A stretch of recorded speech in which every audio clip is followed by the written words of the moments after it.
So That's how welcome they to would. Permitted with Conditions. I'm David Toyer, president of Toyer Strategic Advisors, and your host for today's episode of Permitted with Conditions, a blog about zoning and economic development. If you've caught previous episodes of our podcast, you've heard us address topics such as zoning, parking, comprehensive planning, small town economic development strategies, and more. And today's episode is going to be a little bit different, but it's just as important. We're going to talk about education because, in my opinion, in the work that I do, education is one of the foundational components of successful economic development and entrepreneurism in communities. And from a local business community perspective, it probably doesn't receive nearly enough attention and focus as it should. So joining me on the podcast today is a very special guest, someone I've known for a number of years now, Laura Williams. She's the author of the forthcoming book, The Improvement Game, Exploring Education Through Passion, Agility, and Authentic Learning Experiences. I've had the opportunity to work with Laura in my capacity as an economic developer in Iowa, and as again after I launched my company, Toyer Strategic Advisors, and even after I moved it to the greater Seattle area. So, Laura, welcome to the podcast. Great to see you again. Can you give us just a Awesome. brief introduction about yourself and your work and some of your experience? Absolutely. Thank you, David, for having me, and happy to spread the good message and Kool-Aid of the improvement game. So I'm Laura Williams. I'm a 21st century learning specialist. I currently work at the Iowa area education agencies. I support school districts with authentic learning experiences in the sense of working with community partnerships. So how do you engage in that work? Some people will call it work-based learning. I like to think of it as a blend of work-based learning and project-based learning. So how do you bring in sort of work-based learning, but into your general education programming? So like in math and science and literacy, like how do you tie those together to something authentic and meaningful for kids? It's kind of the crux of the work. I first met you when you were working at the Area Education Association in Southeast Iowa, in Burlington area, and you were leading that agency's 21st century classroom program. And so, for those that aren't familiar with Iowa and the AEA's programs and the services they provide, can you kind of explain a little bit about the role of AEA and how it works with school districts in those regions within Iowa? Yeah. So the AEAs are kind of they're a public entity. They support school districts with a wide variety of services. It's unique because there are sort of 9 regional AEAs that kind of work together as a system, as a network. And there's a wide variety of services for primarily special education. We have people that are occupational therapists, speech language pathologists, people like me who are consultants. So I started out in the AEAs as a science and technology consultant, so helping teachers learn the new next generation science standards and doing professional learning around that. Moving into that 21st century specialist, helping schools to redesign the learning environment. So a wide range of expertise is housed within the area education agencies. And so the day in the life looks a little bit different for everyone, but ultimately our goal and our passion is to support kids. That's awesome. And my experience, it's probably more limited than most, is that where I've seen AEAs be successful is in the kind of reimagining the classroom and bringing in the new standards. And so I want to, throw it out there that, at least my outsider's opinion is it's kind of like the innovation organization that's really bringing the more innovative elements of education back to it actually then, being taught. And so I think it plays a really integral role and giving kids a different classroom experience, and we're going to talk about it a little bit more, but this work-based learning, or what I know you and I like to call authentic learning, giving these young students the opportunity to see more about the opportunities that they might have in their own communities. But having been in education for several years now, what do you see as some of the most fundamental changes in the K through 12 education system? And as you've done the 21st century learning consulting, what do you see as some of the innovations that have come along with that? Yeah, I mean, I think we've been talking about like school needs to change for quite some time. I know that I've been kind of banging that drum for some time too, even as a consultant. Like, how do we have these constraints? We have all these students and we only have so much time. And so how do we improve their lives and connect them to things that are important to them and hopefully lead to successful lives is the big lift in education, because obviously kids walk into your classroom with different dispositions, different experiences, different opportunities. And so how can school sort of level that, level the field for them to have opportunities? And so I think the innovation and the transformation really in lies with those opportunities, those experiences. And so I guess that where I sort of rally or like carry the banner is like, how do we get more of these opportunities into the classroom so that kids can see what they are interested in, equally what they are not interested in, and then, see the potential in themselves. I think a lot of times, often you hear kids falling through the cracks or like, they don't have a good home life and apples don't fall far from trees and we don't, there's no hope, right? But like I think through authentic learning, you actually do inspire hope and connections that are incredibly important and powerful for young people to make those connections, have those men that can change trajectories. And so I think the most innovative thing we can do is sort of break the silos, think about value beyond the classroom and connect the dots for students, and then ultimately make a win-win. Like this is giving back to your communities. Students can start to be creative and think about entrepreneurialism. Like they can think about like, hey, I could own a business, I could do this, or I could contribute back to my community. Or maybe they find a local business they want to work for. And I think that that's what it's about is, it's not about the test scores. It's about finding their potential and contributing back to their own lives, their families, their communities. So I think that's where that's where I believe the work is, but there's lots of ways to attack the problems and challenges we see in school, but that is the sort of one way that I've been approaching it and others doing the work as well. Yeah, I think that is fantastic because I remember, my education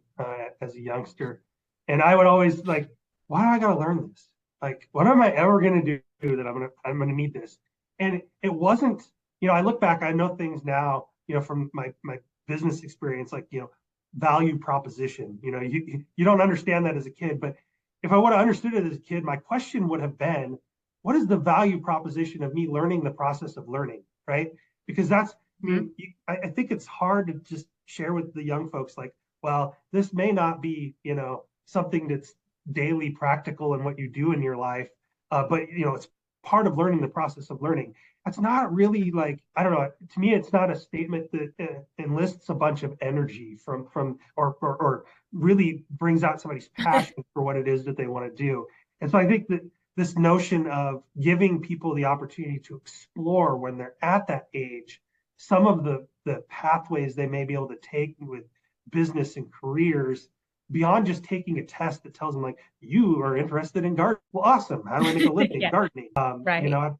I've got a child at home, and he took one of those things, and it told him he should think about this, and he's like, yeah, I'm interested in that. So then we looked up and a little bit more, and he's like, yeah, it might be a really good side hustle when I'm older, but it's not a living. Yeah. So there's those elements of things. So I really think that this learning stuff is super helpful and amazing. And I know really where I was connecting with you first, I had just kind of come back from touring and visiting the Iowa Big program, which is an authentic learning type program up in Cedar Rapids. And really, I was impressed by how they get the students out of the traditional classroom. They're literally working like a business incubator type facility, and they're working on public and private sector partner projects. Designing things like common spaces in new schools, almost like they're interior designers. They were redoing how people look at how they lay out their warehouses and their racking and what's going to be most efficient. It was eye-opening to me watching that, learning from that, and just seeing what the students were getting out of it in values because it was still connecting the students to the common core-ish requirements that they have to have. And then at that same time, getting the opportunity to work with you on things in Southeast Iowa, and you were kicking off this authentic learning program called iLead. Can you maybe provide a little bit more detail for our listeners about what authentic learning is and what really drew you to authentic learning as you've got a lot of passion, I know, from my work experience with you. So, what's drawn you in? What draws you to keep pushing this forward as such a great opportunity? Yeah. I think like you, I was also very inspired by Iowa Big and the things that they were doing with students and being a consultant in and serving a lot of rural schools. It was that idea of like, I want this for our kids too. Like I want in metro areas, you have quite a few businesses that engage, and how do we get that same kind of like feeling and vibe in a smaller community, or how do we leverage partnerships across the region to bring about experiences for kids? And so, yeah, I was 100% inspired by that. And, being a 21st century learning specialist, part of that is, well, how do you develop those 21st century skills in students? And I can tell you that doing, worksheets and, reading text pages 10 through 15 and answering the questions at the end, that's a start of like understanding knowledge, right? But like, how do you develop skills? And so what I love about authentic learning, and to give the listeners kind of a better understanding of that, authentic learning to me is really like a way to engage in development of those 21st century skills. And you do that through a project. And I'm going to say we're moving from a simulated experience into more of a real experience. So just to give an example, a local business has a real problem of practice, and students are doing research, so real research around the problem and trying to figure out solutions to pitch back to that partner. And I'll use the Iowa Big one just because that was one of the first ones that I was like, oh, this would be so wonderful in a science classroom. They were working with an area business, I don't remember which one, but they were essentially wanting to know where the heat loss was happening in their building. So they wanted more efficiency, energy use, and, making sure they're not losing that heat. And so my brain's like, oh, heat transfer, and like this is very fascinating. And so they used a drone with a heat sensing camera to see like where the hot spots on the roof and the building, and like doing an analysis of that. And that's like a real problem, right? And like these students were doing real research and investigating and coming up with not only the mechanism to figure out like, well, how do we figure this out, but then also, generating a report to that business partner of like things they can do to improve their energy efficiency. Like, kids were doing that. That's awesome. That's real. They know it's important. They see that value in what they're doing. And so authentic learning can look like that. It can look like even doing, a lot of times businesses that I work with often need help with like their social media. Well, who better to help them than the children that were raised in the, time of the uprising of social media and like creating content, and the influencer, time of our life. Like, this is how we communicate now. And so having kids generate, social media campaigns and giving feedback and creating videos and content to really provide value for that business while learning skills like communication, like writing those professional emails, getting feedback, and then improving their deliverable. All that's part of an authentic learning experience or project. And so I think that's why I really love it, is that it's the vehicle to develop those skills. A lot of people call them like durable skills. That's a popular word right now. Like, what are those durable skills that will help them beyond just school? Like, it'll help them in school, but it'll help them beyond. And so I think it's really important work. And if you can, gosh, if you can hit the standards, like what the state sets out as part of like what you're supposed to be teaching students, but if you can do it in such a way that they're exploring the world around them and the people around them and how that works to add value beyond school, like I am all for that. So yeah, it could look like a lot of different things. And again, like what really drew me in was how do we streamline that and get more of these opportunities for urban and non-urban students? Yeah, I mean, I look at it, you even talk about soft skills, right? People that are self-motivated, people that can keep themselves on a task to be able to complete a project. There's all of those elements of what these kids are exposed to through authentic learning that, we hear from, like when I do economic development work with communities, and we hear from employers like, what are their needs in their employees? Well, we need people that can be punctual. We need people that can, they're checking in, they're asking questions, they're doing, these different things. Those are all things that you're getting exposure to in that authentic learning environment. And that's a different type of career training or a different type of exposure to the job market than just going to work at somewhere and being a stock person at the grocery store, for Right. maybe a few hours a week. It's really giving students that it's connecting what they're learning in the classroom with how it can work in the world. Mhm. And yeah, I mean, Iowa Big just had me sold from like 10 minutes into taking the tour and looking at what they had, and then working with you and coming down to your a couple of your classes during my tenure in Burlington. and getting to work with those students. That was just incredible experience. I've actually taken a lot of those things back to my own business. So as we operate an interns program and work with interns, some of them are graduates of high school that haven't gone to college yet. Some of them are in college, but really like looking at how can we engage them and not only helping our business in a particular area, but how can we pass on some things to them that help them grow in their educational process, but also explore like what they want to do with their careers. And so I think, those opportunities you're creating in a 21st century learning specialist position is really incredible. So, we talked about this a little bit, but, Iowa is unique in this sense that it's doing this. I've been, we work in a number of states. I don't really see this happening in other states. I don't see it happening in my home area where I live now up here in Washington.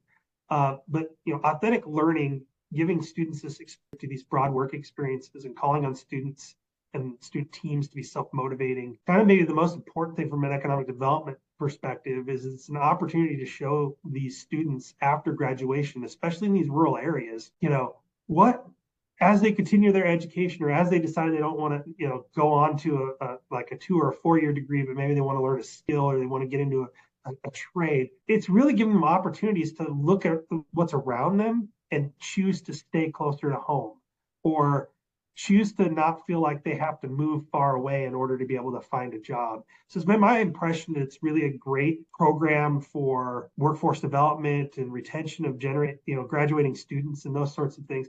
Have you seen in your experience, or have you heard from the districts you work with, how is the authentic learning programs maybe connecting students with these employers in a manner that, Iowa talks about it a lot. We send our students out to go to school somewhere and then they don't come back. Yeah. What have you seen? Yeah, I think so. In my opinion, it's almost like authentic learning in the classroom on these like authentic projects with area partners is kind of like a gateway to more exploration. So you think about like career pathways and this sort of continuum of engagement within those pathways. So you might try a project in your math class that leads you just to discover, oh, I really like that. And then maybe, as you grow in the school system and maybe you're a junior or senior, you're like, I really want to do an internship or I want to engage in an apprenticeship or a pre-apprenticeship program because you discovered you liked this thing and maybe you need some technical skills to get there. And so, like you said, maybe it's not about 2 year or 4 year, higher education, but more it's like those technical or trade experiences. And so I think, and I'm going to be real honest, like, and my perspective, I never took a CTE class, which is wild because I'm like, oh, I love all of this. But I was like, in my mind, you're going to a 4 year college. And so you're going to take honors biology and you're going to do all these things. I never discovered within myself what an entrepreneur like spirit I had because I never had those opportunities. And so just reflecting back, like some of those students that don't really know what they want to do, how do you give them the most wide variety of opportunities? And so I see those authentic learning experiences as part of the curriculum as a way to do that. So it's really, like I said, it's kind of like the gateway of like, oh, I really like that, or, oh, that's not for me. So it's kind of a lower risk way of engagement before you then put your time and energy into going into an internship or a pre-apprenticeship or what have you in that sort of continuum of engagement. And then beyond that, a lot of employers, when they find a very, passionate like student intern, or if they're working with them in a training program, I mean, that leads to jobs and then that leads to sustainability. And then, as you know, like word of mouth, like the more people that you can make aware of the opportunities your business has, the more likely you will start to get more talent towards that. So I think when we do this, we are opening up awareness about what goes on in that building that I drive by every day. Like I know that I lived in Burlington, and as you knew, and there were plenty of businesses I never knew what went on in there until I started connecting employers to students.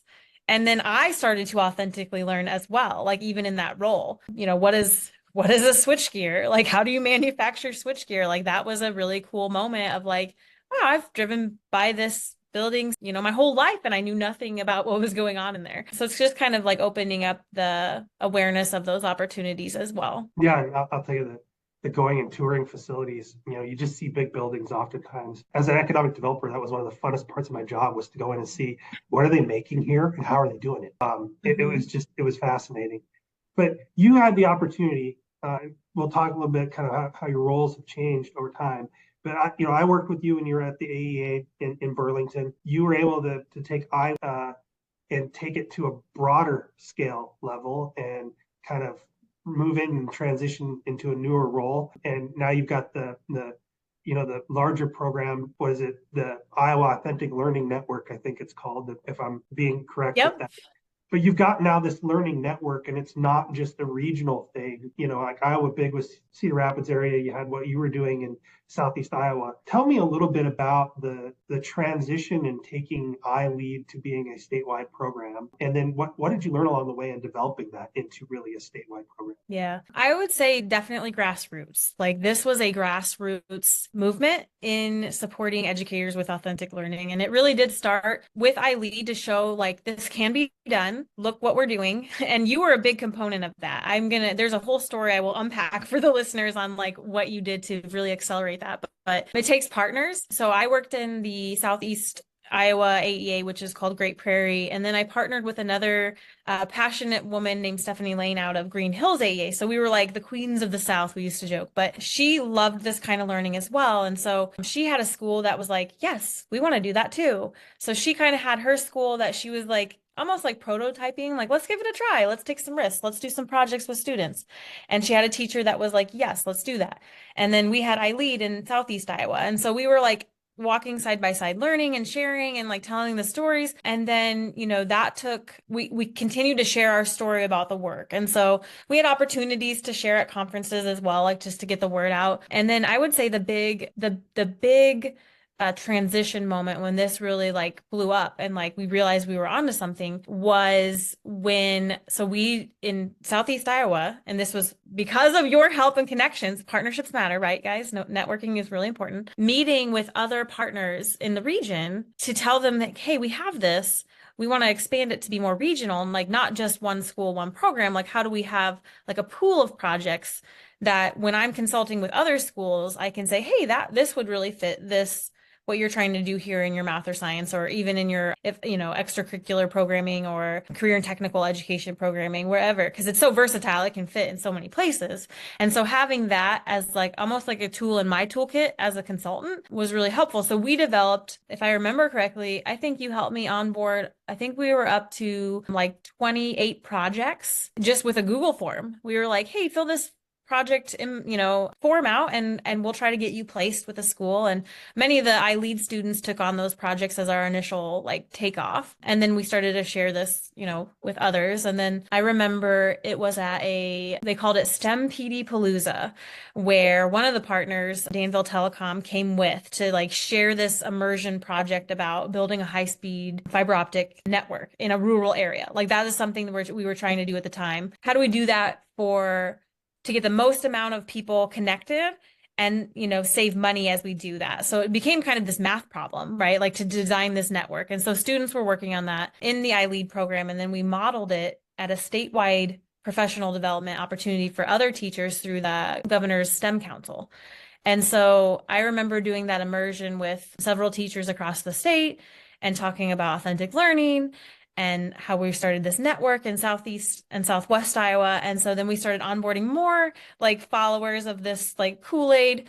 And then I remember Dr. Jeff Weld was like, tell me more about this. Like you guys have like a project pool or, like tell me more about that. Could this be scaled? And I'm like, well, yes, it can be scaled. And so, shared with him that work. There was other platforms at the time that were like digital project boards. I think the one I really liked was SciStarter. So props to them on being a good model, but they have this like citizen science where you can scale and streamline projects across the globe. And I'm like, that's cool. Could we do that in Iowa with local businesses? With projects. And so that was the predecessor, that conversation, to one of our state's future ready initiatives to have this thing called a clearinghouse for work-based learning. So that is kind of one of the drivers of this authentic learning network to make it a statewide network. Like we have this statewide support. We now have this network to connect teachers to this tool, a platform, and we've just been growing ever since. So that was 2019 when the digital project board first launched. So we've been growing and still growing. We had a pandemic in there, but we are still growing. Yeah, and I think that's great because, and I want to make sure I understand this right, but when you have students in schools that are looking at that project board, they may be in one part of Iowa and the project may be in another part of Iowa, and it can still work out. And I think that is an incredible opportunity for students because it gives them a sense of, how big is the world, right? And when they go work in a work environment, if they are in some of those kinds of fields, they're probably going to be working with other locations of that business has, other employees, that are not located at the site where they're located. I think the ability for them to learn how to communicate, collaborate, and create in a common way without being in the same location is really a fantastic, skill for these students to learn, especially with what we've seen. This was obviously happening before the pandemic, but then with what's happened in the pandemic with work from home and how businesses, companies, communities are connecting online more and more in teams and work environments and collaborations, it seems to me like this has really been kind of tracking very well the kind of just the circumstance of what's happened in life for all of us, but giving students this opportunity to experience it really when it can help shape their careers and how they look at their futures. So that really incredible story about how that's taken off. It was really fun to be a part of the beginning of that stuff and make some contributions along the way. It was a blast. Have you seen, is there any like one success story in particular, maybe a student that was in one of the projects that you're aware of, or maybe it was how well a project went for a business? Is there a particular success story that maybe you land on oftentimes when talking with potential other partners for this program that you go, look, this is if this works out well, this is an example of how that working out well looks like? Oh yeah. My brain is like, oh, I have so many stories. Like, which one should I start with? I think the one that you always remember your first like group of students. And so I'm really like partial to that first cohort of the iLead students just because they were the first and we were all kind of learning as we went. What I loved about that group was because it was new, we were trying lots of new things. And so one of the things we implemented in that first group was agile, Scrum, project management training. And so seeing kids use a project management framework to actualize their projects, that in itself to me was a huge success. And that would paint a picture for the support we gave schools beyond that. But that group, I'm just thinking through like going through that process, learning how to collaborate and communicate on those local projects really developed the child. And that's why I'm going to pick out, I won't say her name, but there was a student that very sweet, very quiet. She found passion in working with a community entity in Danville for the Anne Frank Museum. And so they had a project called the Danville Rail Car. And they were raising money to bring a rail car from World War II to Danville, Iowa, as part of this Anne Frank Museum. And really neat to have that in southeastern Iowa. Like most people are like, oh, I didn't even know that that's there.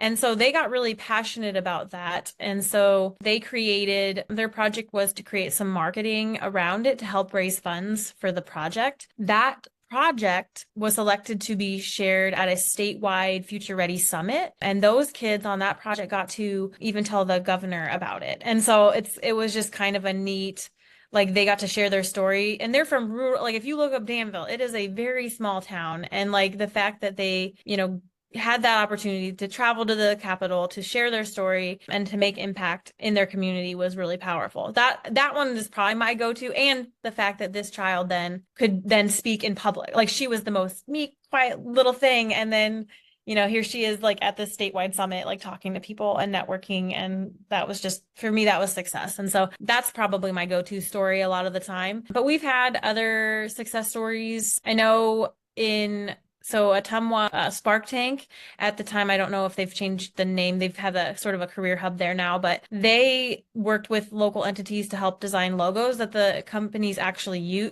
are using, which is wonderful because sometimes you you have this project and the kids try and like they learn a lot, but maybe the deliverable isn't quite where the partner wants it. But it's always really cool to say like, hey, I designed that. And like they're really using it. So I love those kind of stories as well, like those real authentic contributions to those partnerships so kids know like I did that. I was a part of that. But just as a couple, there's more I could go on, but if you go to the Clearinghouse website, we have a whole page of success stories and video vignettes of hearing the student, the teacher, and the partner's perspective about those success stories. The one, actually, this one's gotten a lot of traction is the Solon chicken cabins.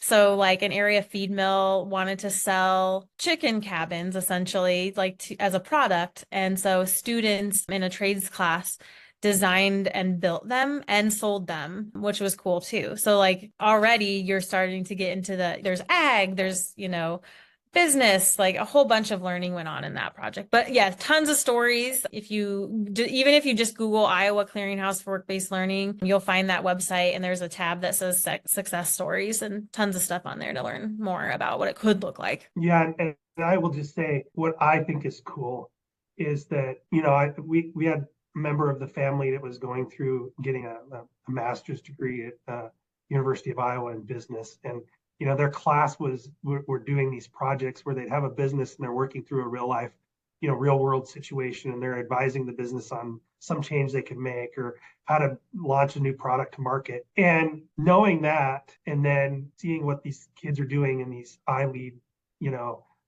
type projects, this authentic learning experience, they're really getting, maybe at a little smaller scale, they're getting a lot of that same education that they might otherwise have to go through, be in their fifth or sixth year of a college education to have that kind of exposure to how it really works. I can imagine what that does to help accelerate people's thinking of what's possible in their lives. It's got to be just incredibly meaningful for the student. And yeah, having seen it, having heard a lot of the success stories over the years that have happened in many places, I'm just hugely sold on this value of authentic learning. So for those, we have an audience that's broader than Iowa. I'm out here in Washington State with Toyer Strategic. Yeah. We're going to have some listeners that are going to tune in. They're going to be from school districts that, they don't know what an AEA is. They may be like some people I talk to. I tell them I lived in Iowa for a while, and somehow it comes up in conversation a little later on. Oh, so you were from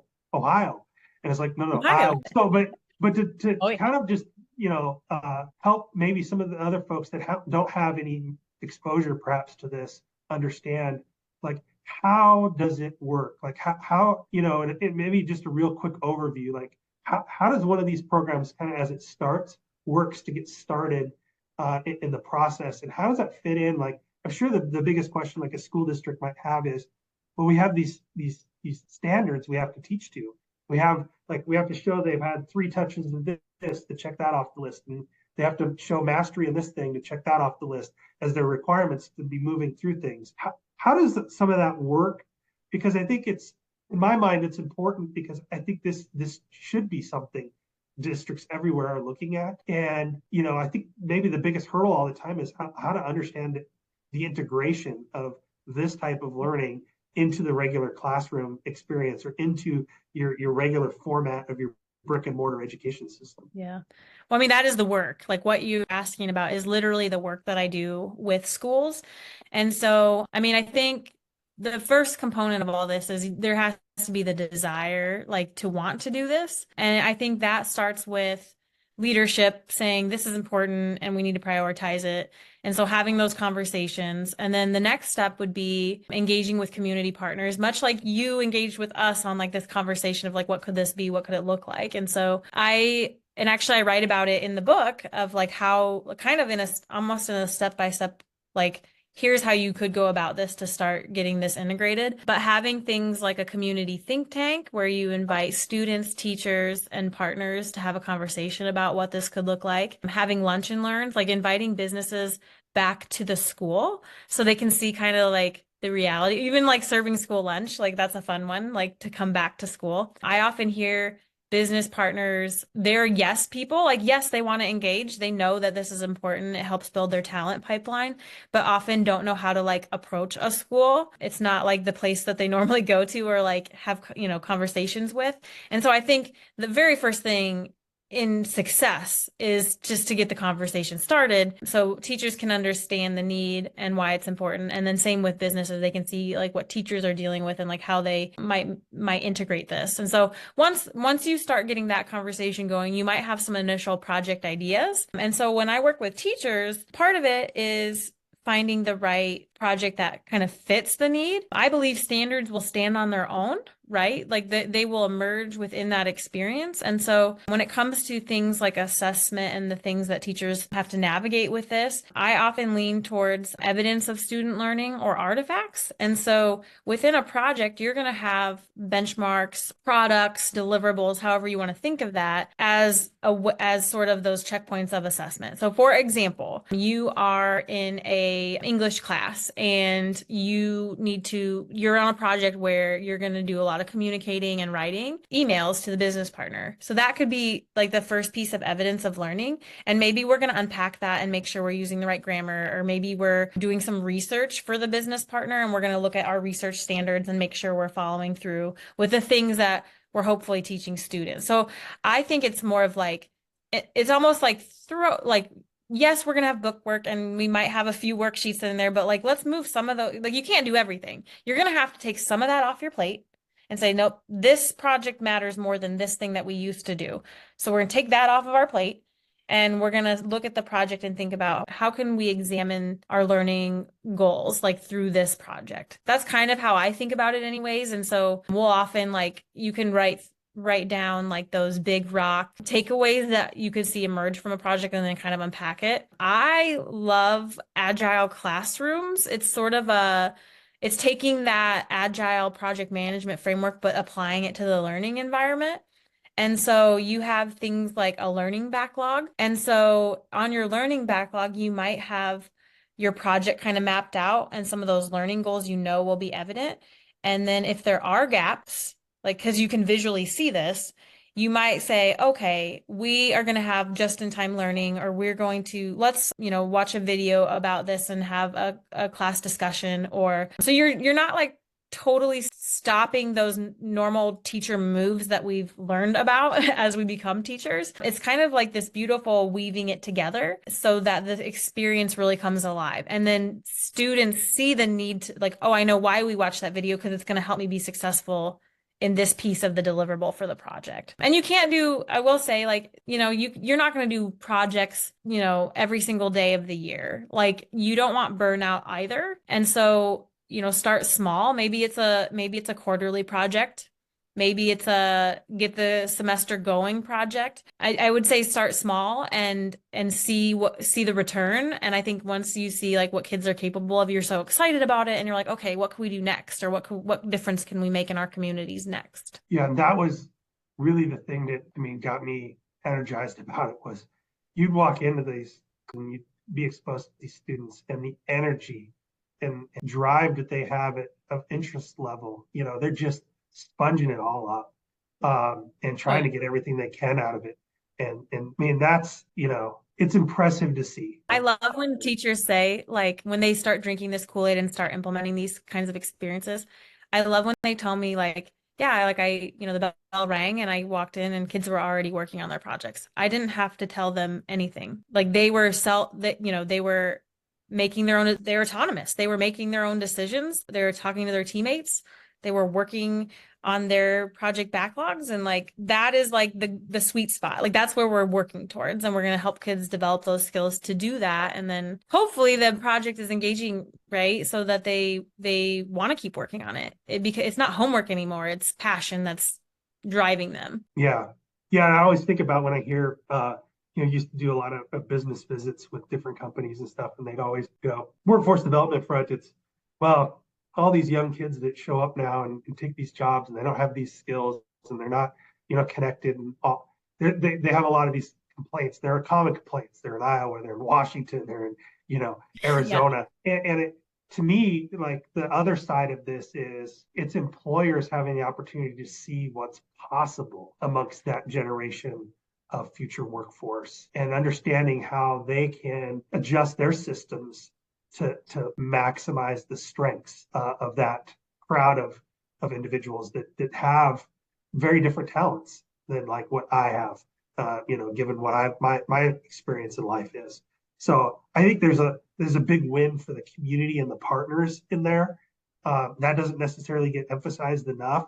Just obviously the best part of this is what the students get out of it, but there's other big effects, especially in rural communities when you got a few maybe medium-sized employers in town.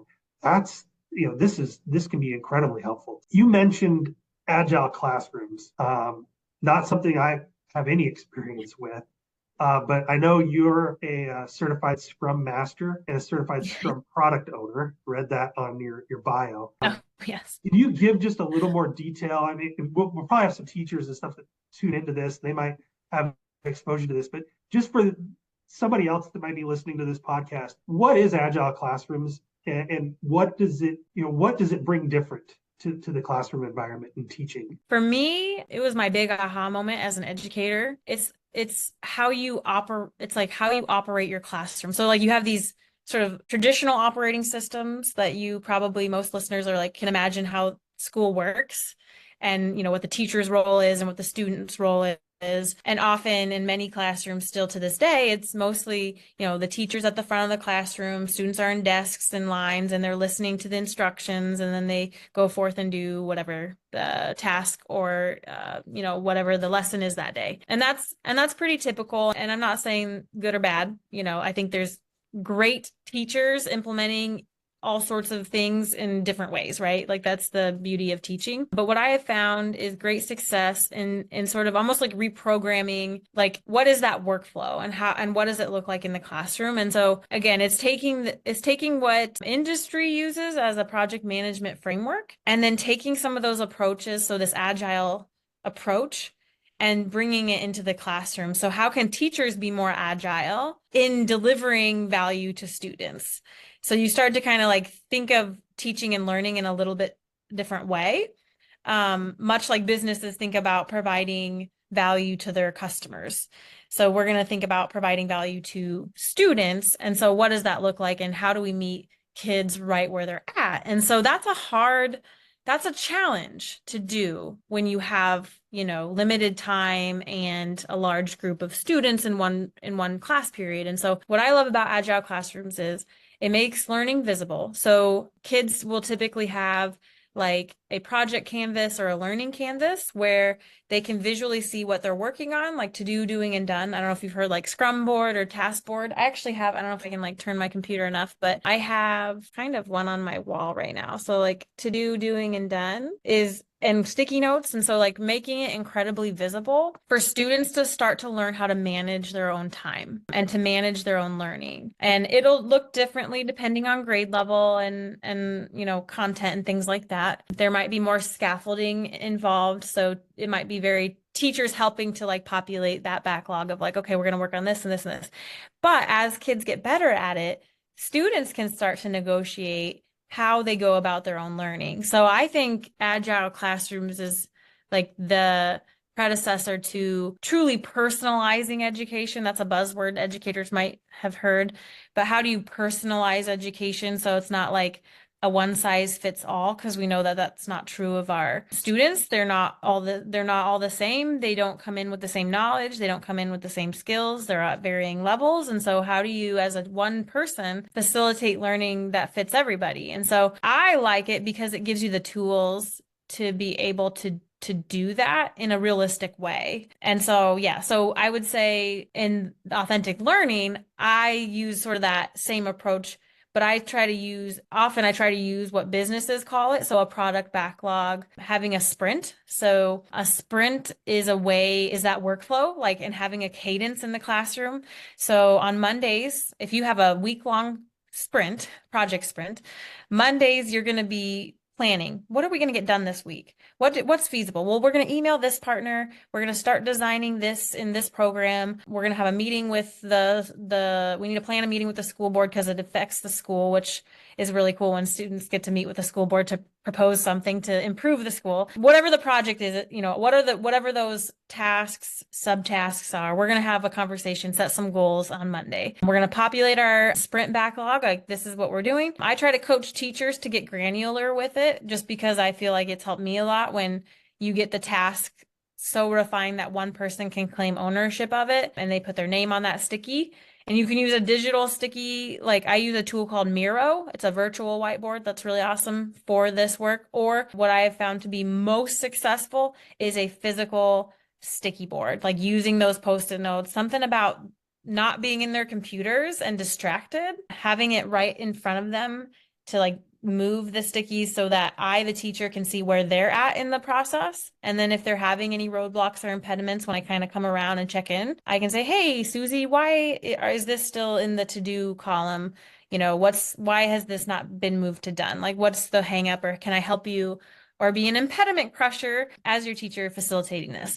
And so, yeah, so then they have that. It's very visual. They plan on Monday. They start doing their tasks, Tuesday, Wednesday, Thursday. Maybe on Friday, we've set up a time to do a review of the work. So the review is the quality of what they're producing or developing. So like, let's look at that email as a team and like, let's check your grammar. Let's give feedback on whatever you've created. And maybe we have to set some goals to improve that for the next sprint, or maybe it's really good and we can move forward. And then finally, the last piece of that workflow is the retrospective, which I think is super game changing in education. I don't think we give enough time for the improvement component, especially when working with people.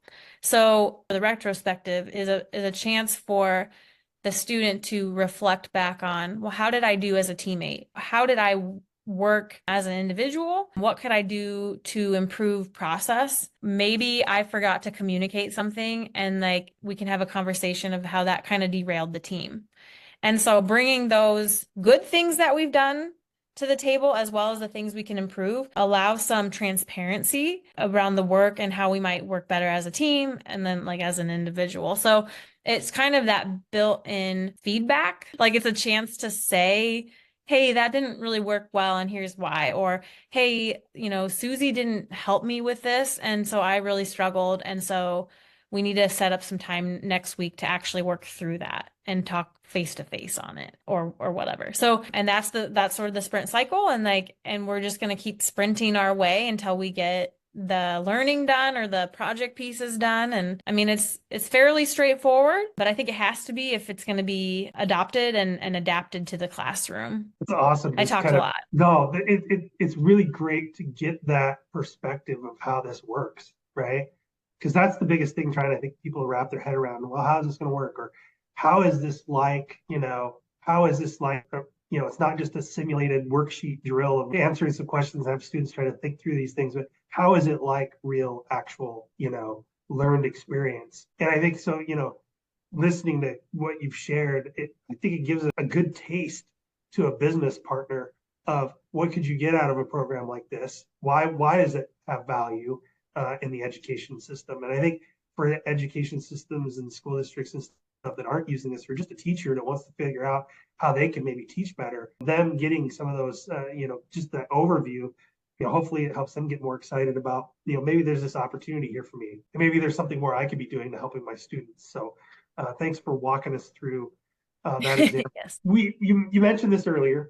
I mentioned this at the outset as well. We actually, I know, talked about this a few times over the years, and I'm really, really excited to see you reach this milestone.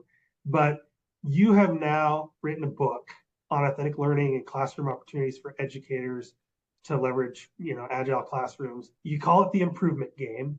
It's, what, couple weeks from being released, maybe sooner. Can you give the folks listening just a little preview of what they might be able to expect from that book and why they're going to want to go get a copy of it? I think a lot of times we play school, like the game of school, like point chasing to get an A.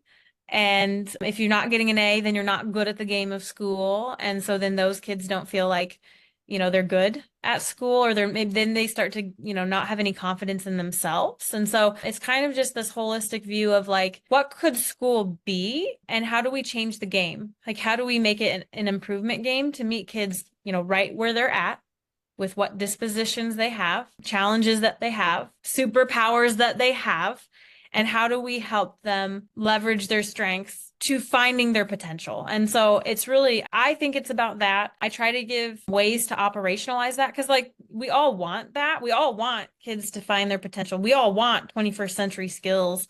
There's not a teacher on this planet that would say they don't want that. Everyone wants that. And so how do we operationalize it? Like, how do we say we want kids to develop metacognition. Well, how do you develop metacognition? Like, no, I've never sat down in a class for my pre-service teacher days of like, and this is how you develop metacognition. Like, how do you do that? And so I try to go through, there's some templates in there, there's some protocols, there's some strategies to sort of get at those things of ultimately helping kids to be introspective, reflective, to help them grow, to help them navigate authentic learning experiences. So it's almost like a toolkit for teachers to start implementing authentic learning, help them be more agile, get them started, kind of like a kickstart, if you will, for the work that we've just spent all this time talking about. So it's kind of like a playbook. There are some stories in there. What I really love most about it is that I tried to practice what I preach, and that's developing a network, connecting to experts. You're not the first person to walk this path. There are other people that have gone through this and we can learn a lot from them. So throughout the book, you'll find contributors with their expertise in different areas of this work. And so you are one of them, everyone, just so you know. And there's some really good nuggets in there. I won't spoil it. Got to get the book to find out what it is. But there are expertise from all sorts of different industries and perspectives within the book. And so hopefully it makes it all come to life of like what this work is really about by being able to connect voices to what it looks like, what it feels like, and what impacts it can have for kids. But I will throw out, I am 36. And I really didn't believe in my like own strengths and worth. And it wasn't until I started teaching kids about authentic learning and introspection that I started thinking, hey, what about me?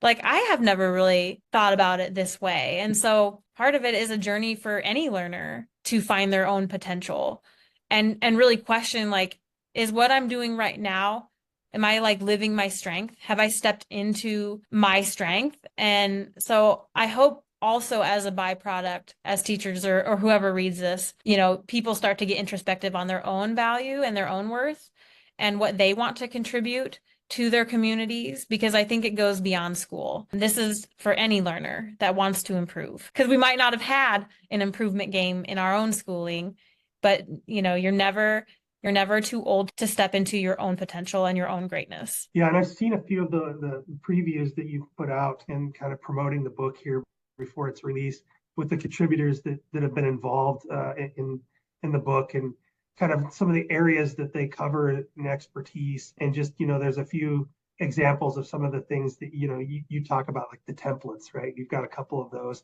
up on your website. And so, to me, that I've taken a look at those things. It's really impressive. I think there's going to be a lot of great knowledge that folks are going to be able to pick up, and hopefully they've got some ways that they can bring something new to the classroom that might help them help their students and build more sense of community along the way. And so I'm excited to see the book. I'm excited to see how my content or my contributions along the way is reflected in that. I know I've enjoyed the opportunity to have been a part of the process in some of those early stages. And I remember sitting down in one case with the students, and I have my framework for like, okay, I've got a new client and we've got a project. So what kinds of questions do we ask the client to define what that project looks like? And, what do we, how do we turn that into a set of kind of tasks? And then from tasks, how do we create some milestones and a schedule and then check-in periods, like all those kinds of things. And that was a really fun opportunity to just sit down with the students and give them some of that knowledge. And just, I mean, obviously every consultant out there is going to do it a little different. than maybe my process, but give them a starting point of what that process may look like. And I mean, it actually was super helpful for me because I had a lot of that in my head, but I had never actually written it down. And so to show up in the Yeah. classroom and have written it down, be, Yeah. as you were just talking a little bit ago, perspective of my own work. Like, hey, is there something I'm missing here? Should I adapt more, more of this to be better for how we're doing the work that we're doing for our clients? So I congratulate you on putting the book together and having that ready to go. I can't imagine the amount of work that goes into that, especially with the collaboration with all of the contributors. But it sounds like an absolutely amazing book, and I'm hoping folks take the time to pick it up. If they want to get the kind of preview stuff that you have, and they want to be kind of following what's going on here, I'll let everybody know. We'll put some links up when we post the video. But if do you have a website? I know you're doing some of this. You've taken this. You're consultant in trade of what you do for the AEA, but I know you're also doing some additional kind of consultative services on the side to help others, in this process of seeing what this can do. Is there somewhere folks can go to get a little more information on you, some of these projects and things that you've worked on, as well as your book? I do have a website. It's www.authenticlearningalliance.org. And so my information's there. There's a tab about the book, and actually all my resources are up on the website now. You just have to navigate to that page, and there's a button for you to navigate you to those resources. And so I want people to use these. I want them to get out there and hopefully help people. And so hopefully if you find those, you find them useful. And because I'm so into the agile mindset, feedback is welcome. I iterate on these things all the time. And so definitely looking for some two-way communication there. I guess I do have kind of like a blog, if you will. I do a Substack. And so if you want to subscribe to that, there's a link there for that. Also on my website, I'm a certified agile classrooms trainer. And so if you do want more, if you're like, oh, I want to get certified as a certified agile classroom teacher, you can learn more about that on the website. And then just some of the stuff that I do is also listed there. Just send me an email, let's talk about it. I feel like it's a people endeavor. And so I want to know what your struggles or challenges are and how we might be able to design a solution towards that. So yeah, I would love to engage. Awesome. Well, thank you for being here on the podcast today. It's been amazing having you. It's been amazing connecting again after a couple of years and just to see kind of No. how things have transitioned and our lives have changed. So it's awesome getting caught up this morning before we started recording. But congratulations again on the book and its forthcoming release. Again, for those that are interested in more, we'll post links to connect you with Laura Williams and her Authentic Learning Alliance, as well as a link to the wait list for the forthcoming book, which is The Improvement Game, Exploring Education Through Passion, Agility, and Authentic Learning Experiences. On a side note, please don't forget us here at Permitted with Conditions. We have a Substack as well. Please subscribe. New episodes of the Permitted with Conditions podcast, like what we've got here today, drops weekly, and it also shows up on Spotify and Apple Podcasts. We offer a lot of free content to our subscribers. We do have some premium content for those that are paid subscribers. It gives them access to bonus episodes, important news and information, and much more. You can also toss Toyer Strategic Advisors a follow on LinkedIn, Twitter, Facebook, or Instagram for additional content on zoning and economic development and all of these other things like education that really play a major factor in the success of economic development in communities and community building. So, Laura, thank you again for being here today. Thank you all so much for watching this extended episode. Like David said, make sure to subscribe and check out our previous and upcoming content. Hope to see you again next time here on Permitted with Conditions.